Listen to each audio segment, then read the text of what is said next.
दोस्तों, अब तक हम सब महाभारत में पांडव, कौरव, द्रौपदी, गंधारी समेत कई विशिष्ट पात्रों को देखते आ रहे हैं, लेकिन इसमें दुर्योधन की पत्नी भानुमति का जिक्र बेहद कम किया गया है। जी हाँ दोस्तों, ये वही भानुमति है जिसकी एक बहुत ही प्रसिद्ध कहावत है, कहीं की ईंट कहीं करोड़ा, भानुमति ने कुनबा जोड़ा। भले ही महाभारत में इसका जिक्र नहीं है, पर ऐसा नहीं है कि दुर्योधन की पत्नी भानुमति का जीवन एक समान स्त्री की भांति गुजरा है। भानुमति स्वयं में महाभारत का एक अलग इतिहास है। पर क्या आपको पता है दुर्योधन के मरने के बाद उसकी पत्नी भानुमति के साथ क्या हुआ और ये कहावत क्यों कही जाती है? आज इस वीडियो में हम सब देखेंगे। वीडियो को अंत तक देखिएगा और अगर आप इस चैनल पर नए हैं तो चैनल को सब्सक्राइब करना मत भूलिएगा।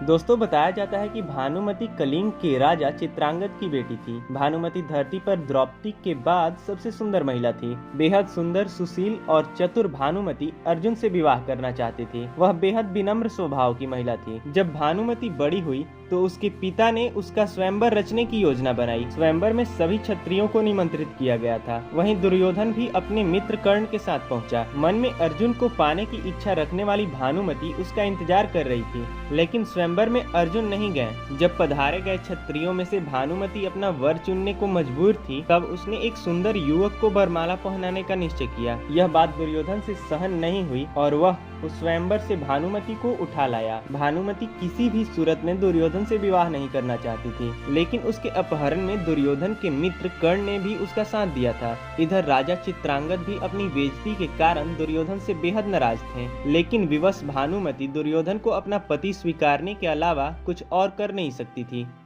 दुर्योधन और भानुमति के दो जुड़वा बच्चे हुए, जिनमें एक पुत्र था और दूसरी पुत्री। भानुमति के पुत्र का नाम लक्ष्मण और पुत्री का नाम लक्ष्मणा था। अपनी माता की ही भांति लक्ष्मणा बेहद सुंदर और चतुर थी। वह बचपन से ही एक वीरांगना की भांति अपना जीवन जीती आई थी। लक्ष्मणा कृष्ण के पुत्र शाम से प्रेम करती थी, पर दुर्योधन यह नहीं चाहता था, जिसके लिए उसने स्वयंवर का आयोजन किया।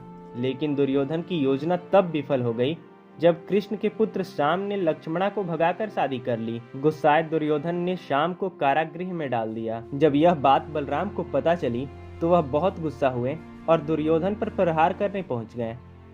तब दुर्योधन डर गया और वह अपनी कृष्ण भक्त पत्नी भानुमति के पास पहुंचा, क्योंकि इस गंभीर समस्या से केवल भानुमति ही छुटकारा दिला सकती थी। बाद में भानुमति ने बलराम से बातचीत करके विधि विधान पूर्वक लक्ष्मणा की शादी शाम से कराने के लिए सभी को मनाया और तब लक्ष्मणा और शाम की शादी हो पाई। महाभारत के विकराल युद्ध में भानुमति का पुत्र लक्ष्मण अर्जुन के पुत्र अभिमन्यु से युद्ध करते हुए वीर गति को प्राप्त हो गया। अंत में दुर्योधन भी भीम के हाथों मारा गया। जब युद्ध समाप्त हो गया और जीवन सामान्य रूप से चलने लगा, तब भानुमति ने कुछ ऐसा किया कि वह ऐतिहासिक हो गया।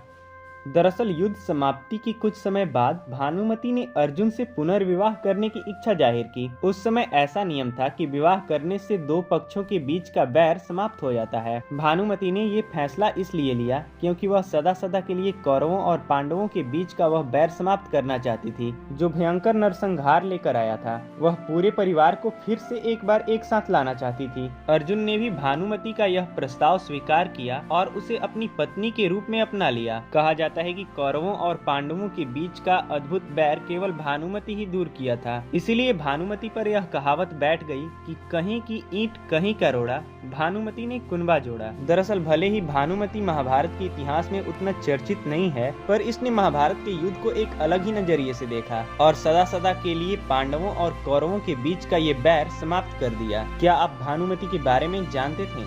कमेंट में जरूर बताइएगा और चैनल को सब्सक्राइब करना मत भूलिएगा।